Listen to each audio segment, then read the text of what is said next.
우리 찬양대의 귀한 찬양에 감사의 말씀 드립니다. 매번 은혜스러운 찬양 해주시는데 예배에 큰 도움이 됩니다. 다음 주에도 은혜로운 찬양 부탁드리도록 하겠습니다.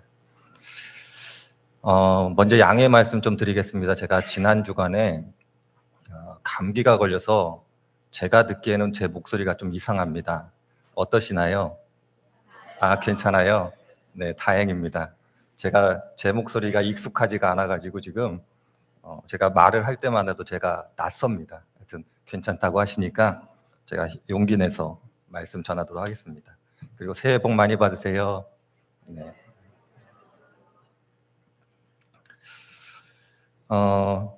동서고금을 살펴보면 오래된 전통입니다만은 예외 없이 동일한 전통이 있는 것을 보게 됩니다. 그것이 무엇이냐면 자신이 속한 가문, 공동체 혹은 국가를 상징하는 심볼이 있었다라는 겁니다. 우리나라만 살펴보더라도 삼족오라고 불리는 새를 상징으로 삼았던 나라가 있었고, 대한민국 대통령 뒤쪽을 보면 봉황이 있는 것을 보게 되고, 멀리 갈 것도 없지요. 길 건너편에 있는 대학교 하면 떠오르시는 것이 있죠. 독수리가 떠오릅니다.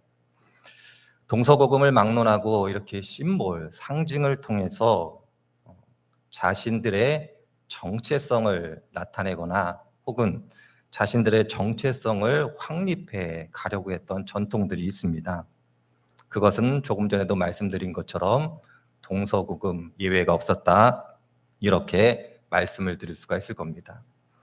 그러할 때 이스라엘 사람들에게 있어서는 자신의 정체성을 드러내는 어떤 심볼이 있다라면 무엇일까라는 생각을 해보게 될 때 성경은 그것이 성전이다라고 우리들에게 이야기를 해주고 있습니다.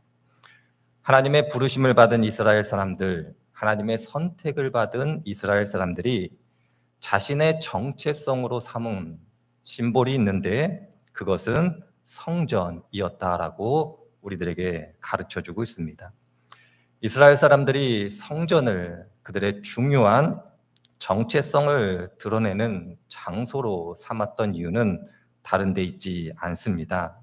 성전을 통해서 하나님께서 그들의 기도에 응답해 주셨고, 하나님의 뜻을 가르쳐 주셨고, 잘못을 깨닫게 하셨고, 죄를 뉘우칠 때 용서하셨기 때문에 이스라엘 사람들은 성전을 중요하게 생각했고 성전을 그들의 삶의 중심으로 삼았던 것을 보게 됩니다. 그런 의미 속에서 이스라엘 사람들이 왜 성전이 무너졌을 때에 절망했는지 그 이유를 알게 됩니다.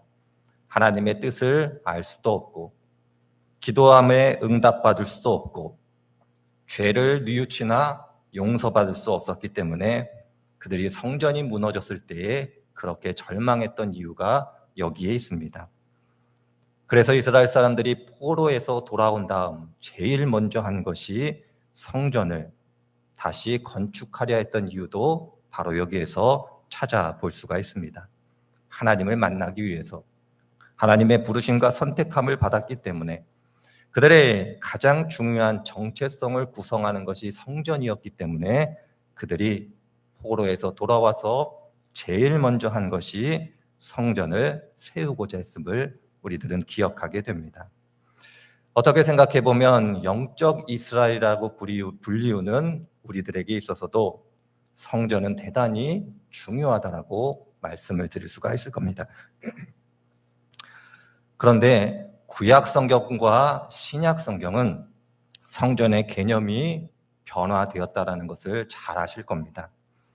구약 시대에 있어서 성전은 사람의 손으로 지은 것이었습니다. 그러나 신약 성경으로 넘어오면서 성전은 사람의 손으로 지은 것, 눈에 보이는 것이 성전이 아니다라고 그렇게 우리들에게 가르쳐주고 있습니다. 사도행전 17장을 보면 이렇게 하나님께서 우리들에게 말씀하고 계십니다. 하나님께서는 천지의 주제시니 손으로 지은 전에 계시지 않는다. 이제 하나님은 사람이 손으로 지은 성전에 계시는 것이 아니라 눈에 보이지 않는 성전, 사람이 손으로 짓지 아니한 성전에 계시다라고 사도행전이 우리들에게 가르쳐주고 있습니다. 이것을 조금 더 구체적으로 예수님께서는 요한복음 2장에서 이렇게 그의 적대자들과 대화하면서 이렇게 말씀하고 계십니다. 요한복음 2장을 보면 예수님께서 예수님의 대적자들에게 이렇게 이야기합니다. 너희들이 눈에 보이는 예루살렘 성전을 허물어라.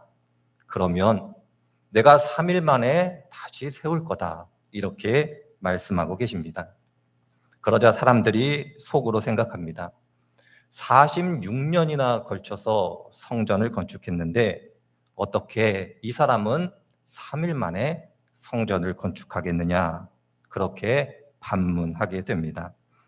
그러자 요한복음 2장은 예수님께서 말씀하신 성전은 예수님의 몸이다라고 그렇게 구체적으로 우리들에게 가르쳐주고 있습니다.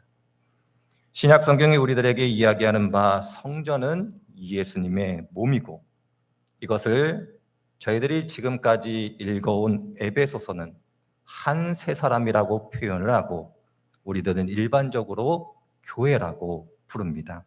신앙의 공동체, 하나님 보실 때 한 사람인 성도님들의 모임, 바로 이것이 성전, 곧 교회다라고 이야기하고 있고, 눈에 보이는 것이 아니라 눈에 보이지 않는 것이 참된 성전이다라고 이야기를 하고 있습니다.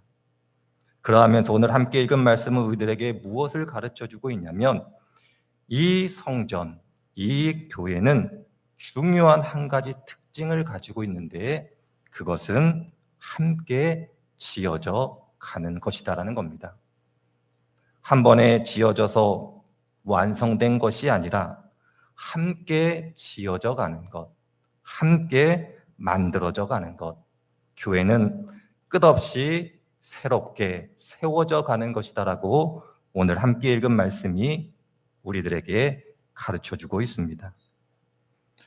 여러분들 어린 자녀들을 키워 보시면 어린 자녀들과 가끔 장난감을 만들 때가 있습니다.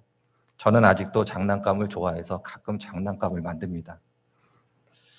장난감을 만들다 보면 뼈대가 가장 중요합니다. 뼈대를 만들고 그 뼈대에 붙여서 여러 가지 조각품들을 붙임으로써 하나의 장난감이 완성되는 것을 보게 됩니다. 그런 의미 속에서 오늘 성경이 이야기하는 바대로 얘기하자면 교회는 함께 지어져 가는 것이고 끝없이 새롭게 세워져 가는 것인데, 이때에도 가장 중요한 기초라고 불리는 뼈대가 중요함을 오늘 성경이 우리들에게 가르쳐 주고 있습니다. 오늘 성경 말씀을 보면 그 뼈대, 그 기초는 예수 그리스도시다라고 이야기를 합니다. 예수 그리스도께서 모퉁이 돌이 되심으로 교회의 기초가 되고, 그 기초가 되신 예수 그리스도께 연결될 때에 교회가 날마다 새롭게 지어져 가고 완성되어져 간다, 이렇게 우리들에게 가르쳐주고 있습니다. 이사야 28장 16절을 보면 다음과 같은 말씀이 기록되어져 있습니다. 화면을 잠깐 바꿔주시죠. 내가 시온에 주출독을 놓는다. 얼마나 견고한지 시험하여 본 돌이다. 이 귀한 돌을 모퉁이에 놓아서 기초를 튼튼히 세울 것이니 이것을 의지하는 사람은 불안하지 않을 것이다. 교회는 날마다 세워져 가는 것이고 새롭게 만들어져 갑니다. 모퉁이돌 대신 예수 그리스도께 저희들이 연결될 때, 그리고 이사야서에서 이야기하는 바대로 얘기하자면 그분을 의지할 때 교회는 아름다운 교회가 될 수 있다라고 성경이 우리들에게 이야기해주고 있습니다. 모퉁이돌 대신 예수님께 연결되던, 예수 그리스도를 의지하던 어떤 형태로든 예수님과 연결되고 예수님을 의지해야만 우리들이 아름다운 교회가 될 수 있음을 성경이 가르쳐 줄 때에 오늘 본문에 있는 말씀은 어떻게 하면 예수님과 연결될 수 있고 예수님을 의지할 수 있는지 그 방법을 저희들에게 가르쳐 주고 있습니다. 오늘 저는 이 말씀을 드려보려고 합니다. 오늘 본문은 두 가지로 우리들에게 이야기합니다. 첫 번째로는 사도들과 선지자의 터 위에 있어야지만 모퉁이 돌 대신 예수님과 연결될 수 있다라고 이야기하고 있습니다. 두 번째로는 성령 안에 있어야지만 모퉁이 돌 된 예수 그리스도와 연결될 수 있다라고 우리들에게 가르쳐 주고 있습니다. 하나하나 살펴보면 다음과 같습니다. 사도들과 선지자의 터 위에 있어야 된다라는 것은 사도들과 선지자들이 우리들에게 가르쳐준 복음 위에 있어야 됨을 이야기할 수 있습니다. 하나님의 말씀, 곧 성경에 기초하지 않고서는 우리들이 예수 그리스도와 연결될 수 없다라고 성경은 단호하게 이야기합니다.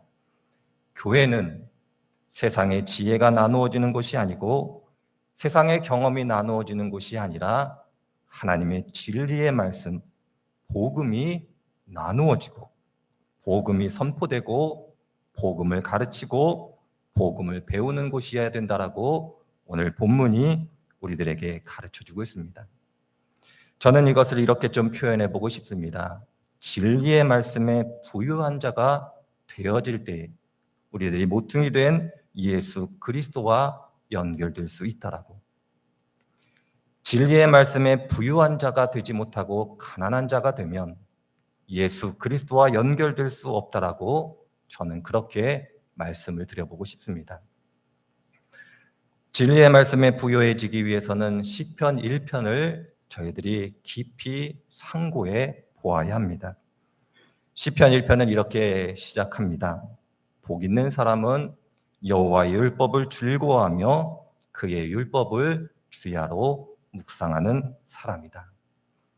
우리들이 진리의 말씀에 부유한 자가 되기 위해서는 시편 1편은 하나님의 말씀을 주야로 묵상하는 사람이 되어져야 된다라고 우리들에게 가르쳐주고 있습니다. 여러분들 묵상이라는 단어 많이 들으셨기 때문에 익숙한 단어라고 생각이 들어집니다. 그러면 좀 질문을 바꿔서 이렇게 좀 질문을 던져보고 싶습니다. 하나님의 말씀을 묵상하는 것이 무엇이라고 생각하십니까? 하나님의 말씀을 묵상한다는 것이 구체적으로 어떤 의미를 갖습니까? 답변하기 참 어려우실 겁니다. 하나님의 말씀을 묵상해야 됩니다. 많이 들었지만 이것이 실제적으로 어떻게 되어져야 되는지 아는 성도님들은 많이 계시지 않습니다. 중요한 것은 하나님의 말씀을 깊이 묵상할 때에만 우리들이 진리의 복음에 부유해질 수 있고 더 나아가 모퉁이 돌 대신 예수 그리스도와 연결된다는 겁니다. 하나님의 말씀을 묵상한다는 것은 네 가지 구체적인 시행이 있어야 됩니다. 하나는 하나님의 말씀을 읽고 생각하고 암기하는 과정이 필요합니다. 하나님의 말씀을 묵상한다는 것은 하나님의 말씀을 읽고 생각하고 외우는 겁니다. 두 번째로는 그 암기한 말씀을 나의 기도로 바꾸는 겁니다. 말씀을 외웠다라면 그 말씀을 나의 기도로 바꾸셔서 기도하는 과정이 필요합니다. 세 번째로는 기도를 나 자신을 향한 권면으로 바꾸어 보실 수 있으셔야 됩니다. 그리고 네 번째로는 나 자신을 향한 권면을 날마다 실천하고 있는지 점검해 보는 것이 필요합니다. 이것이 바로 성경이 우리들에게 이야기하는 바 하나님의 말씀을 묵상하는 것이다. 이렇게 가르쳐주고 있습니다. 말씀을 읽고 생각하고 암기하고 암기한 말씀을 기도로 바꾸고 기도로 바꾼 말씀을 나를 향한 신앙의 권면으로 바꾸고 그 신앙의 권면을 날마다 실천하고 있는지 점검해 보는 것. 그것이 바로 하나님의 말씀을 묵상하는 겁니다. 이러한 방식을 통하지 않고서는 우리들이 하나님의 말씀에 부유한 자가 될 수 없습니다. 저는 여러분들과 함께 이후로 이 하나님의 말씀을 같이 묵상하는 과정을 거쳐가 보려고 합니다.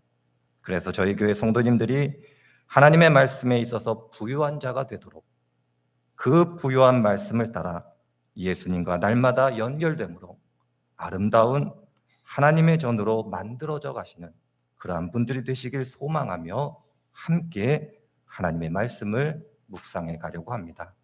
성도님들께서 동참해 주시고 참여해 주시고 그럼으로써 하나님 보실 때에 아름다운 성도님들이 꼭 되셨으면 좋겠습니다.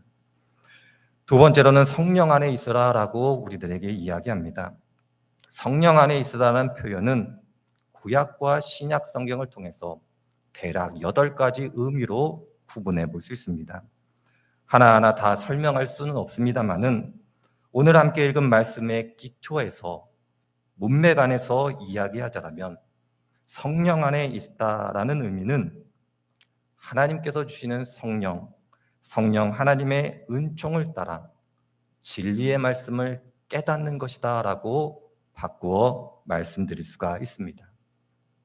성경을 읽어보면 하나님의 말씀을 깨닫게 하시는 성령 하나님의 은총이 신약 성경 곳곳에 기록되어져 있습니다. 성령 안에 있다라는 것 여러 가지 의미로 성경이 사용하고 있습니다만은 오늘 에베소서에 있는 말씀은 진리의 영이신 성령께서 하나님의 말씀을 바르게 옳게 이해하게 하시는 은총의 사역이다라고 말씀드릴 수 있습니다. 신학적인 용어로는 성령의 조명이라는 표현을 씁니다만은 중요한 것은 성령 안에 있으므로 하나님께서 그 말씀을 온전히 깨닫게 하시는 그 은총 안에서 하나님의 말씀을 묵상해야 됨을 우리들에게 가르쳐주고 있습니다. 요한복음 16장 13절을 보면 이렇게 기록되어져 있습니다. 진리의 성령이 오시면 그가 너희를 모든 진리 가운데로 인도하시리니 그가 스스로 말하지 않고 오직 들은 것을 말하며 장래일을 너희에게 알리시리라. 고린도전서 2장 10절에는 이렇게 기록되어져 있습니다. 오직 하나님이 성령으로 이것을 우리에게 보이셨으니 성령은 모든 것 곧 하나님의 깊은 것까지도 통달하신다. 이렇게 기록되어져 있습니다. 하나님의 말씀을 깊이 묵상하되 자의적으로 하지 말고 세상의 지식으로 하지 말고 자신의 경험으로 하지 말고 진리의 영 되신 성령님의 도우심을 따라 하나님의 말씀을 묵상하라는 겁니다. 바로 이때에 모퉁이 된 예수 그리스도께 연결될 수 있다. 이렇게 오늘 말씀이 저희들에게 가르쳐주고 있습니다. 여기까지 말씀을 드리면 여러분들 혹시 떠오르는 성경 말씀이 계시지 않습니까? 요한복음 4장 23절 이하를 보면 이 말씀이 기록되어져 있습니다. 아버지께 참되게 예배하는 자들은 영과 진리로 예배할 때가 오나니 곧 이때라. 아버지께서는 자기에게 이렇게 예배하는 자들을 찾으시느니라. 하나님은 영이시니 예배하는 자가 영과 진리로 예배할지니라. 잘 아시는 말씀이죠. 오늘 에베소서에 있는 말씀은 요한복음 4장에 있는 말씀의 다른 표현이다라고 말씀드릴 수가 있을 겁니다. 하나님께 예배하는 자, 하나님을 섬기는 자들은 영과 진리로 그분을 섬겨야 할 겁니다. 진리 되신 말씀, 그리고 성령 하나님의 은총을 따라 하나님을 섬기라는 요한복음 4장에 있는 말씀을 오늘 에베소서에 있는 말씀은 사도들과 선지자의 터, 성령 안에서라는 표현으로 바꾸어 우리들에게 가르쳐 주고 있습니다. 중요한 것은 이때 하나님의 교회는 세워져 갈 것이고 만들어져 갈 것이며 궁극적으로 하나님께서 원하시는 귀한 성전이 되어져 갈 겁니다. 우리들은 보통 하나님을 가르쳐 토기장이라는 표현을 종종 사용합니다. 우리들을 빚으시는 하나님, 우리들을 만들어 가시는 하나님, 우리들을 세워 가시는 하나님이라는 의미 속에서 토기장이라는 표현을 종종 사용합니다. 오늘 본문의 기초에서 말씀드리자면 토기장이 되신 하나님께서 우리들을 하나님의 성전으로 빚어 만들어 가십니다. 성전은 하나님께서 우리들을 만나는 장소이며 하나님께서 임재하는 곳이며 하나님께서 우리들에게 은혜를 베풀어 주시는 복된 자리입니다. 우리들이 성전, 하나님 계신 곳으로 나아가는 것도 복된 것이지만 하나님께서 우리들을 빚어 성전으로 만드시고 빚어 만드신 성전 가운데 임재하신다라는 것은 어떻게 생각해 보면 더 큰 축복이고 은총이다, 이렇게 생각이 들어집니다. 대제사장이 성전에 나아갈 때는 두려움과 떨림으로 나아갔습니다. 그러나 하나님께서 우리들을 성전으로 빚으시고 하나님께서 우리들 가운데 임재하시면 더 이상 두려움도 공포도 떨림도 없게 될 것입니다. 바로 이것이 오늘 함께 읽은 말씀이 우리들에게 주시는 교훈이고 은혜이기도 합니다.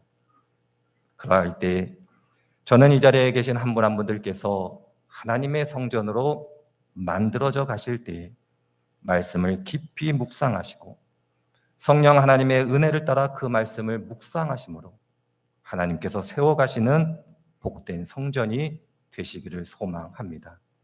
금년 안에 이러한 교회가 될 수 있도록 성도님들 협력해 주시고 이러한 교회가 될 수 있도록 기도해 주시고 마음을 모아 주실 때 하나님께서 분명하게 저희 대신 교회를 하나님께서 보실 때 아름다운 성전으로 만들어 가실 겁니다. 이것이 금년 새해 첫 주에 하나님께서 저희들에게 주시는 약속이고 소망임을 기억하시며 하나님께 감사하시는 한 분 한 분 되시기를 주의 이름으로 축원을 드립니다. 기도하겠습니다.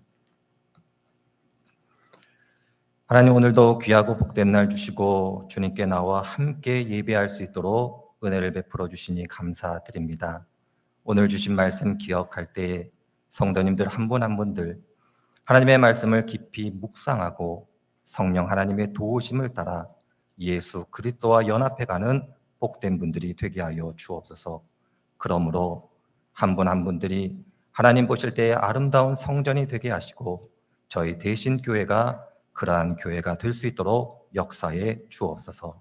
감사드리며 예수님의 이름으로 기도드립니다.